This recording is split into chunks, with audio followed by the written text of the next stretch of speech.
और अब आपको जल्दी जल्दी केंद्रीय गृह मंत्री अमित शाह के सीमांचल में बैठक के पीछे का मकसद बताते हैं। देखिए, सीमांचल में पूर्णिया, अररिया, किशनगंज, कटिहार शामिल है और इस क्षेत्र में मुसलमानों की आबादी ज्यादा है। पैठ बनाने की कोशिश यहां पर हो रही है। 2020 की बात की जाए तो 2020 के विधानसभा चुनाव में एआईएमआईएम ने यहां पर 5 सीटें जीत ली थी, जो कि सबसे ज्यादा चर्चा का विषय रहा। महागठबंधन यानी कि आरजेडी, कांग्रेस, माले 24 में से 7 सीटों पर सिमट गए। एनडीए की बात की जाए तो एनडीए को बीजेपी प्लस जेडीयू 24 में से 12 सीटों पर जीत हासिल हुई। और ऐसे में इस बार भी अमित शाह सीमांचल को साधने की कोशिश में हैं ताकि 2020 का परफॉर्मेंस बरकरार रहे। अब आपको जल्दी से बताते हैं कि किसे कितनी सीटें मिली थी। देखिए, सीमांचल की 8 सीटों पर बीजेपी का कब्जा है। सीमांचल की 24 में से 5 सीटों पर कांग्रेस का कब्जा है और इसके साथ ही एआईएमआईएम की बात की जाए तो ये तीसरे नंबर पर पार्टी रही और 5 सीटें जीती गई थी 2020 में। सीमांचल की 4 विधानसभा सीटों में जेडीयू का कब्जा है और आरजेडी को 1 और माले को 1 सीट यहां पर मिली। कुल मिलाकर सीमांचल में सबसे बड़ी पार्टी अगर कोई है तो वो बीजेपी है और इसीलिए अमित शाह की बैठक बहुत अहम मानी जा रही है, क्योंकि शाह नहीं चाहते कि सीमांचल में बीजेपी का सियासी स्ट्राइक रेट खराब हो।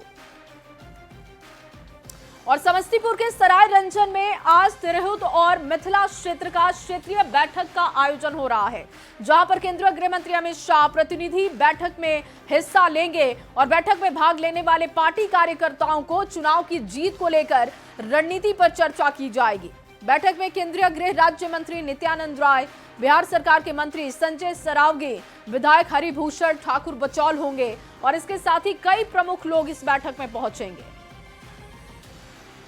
और अब आपको जल्दी जल्दी बताते हैं कि अमित शाह और एनडीए का फोकस मिथिलांचल पर क्यों सबसे ज्यादा दिख रहा है। सीमांचल के बाद मिथिलांचल का भी पूरा गुणा गणित आपके सामने रख रहे हैं। देखिए, मिथिलांचल में 243 विधानसभा सीटों में से 100 विधानसभा सीटें आती हैं और इसीलिए ये बहुत महत्वपूर्ण है।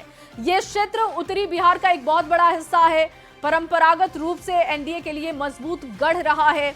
2020 के विधानसभा चुनाव में भी एनडीए ने इस क्षेत्र में शानदार प्रदर्शन किया और इसीलिए अमित शाह का इस पर फोकस है। मिथिलांचल की 100 सीटों पर फोकस उनका है।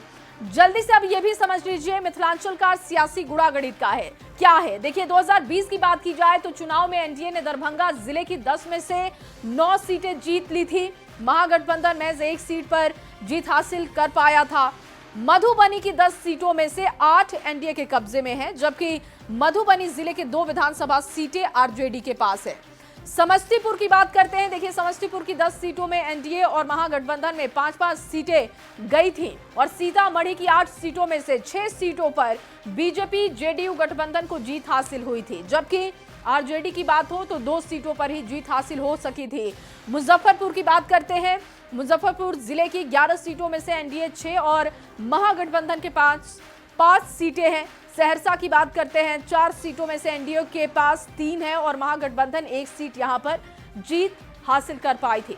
मिथिलांचल में एनडीए ने 2020 विधानसभा चुनाव में शानदार प्रदर्शन किया था और इसीलिए अमित शाह का मिथिलांचल पर विशेष फोकस दिखाई दे रहा है, क्योंकि 100 सीटें मिथिलांचल के इलाके में आती हैं।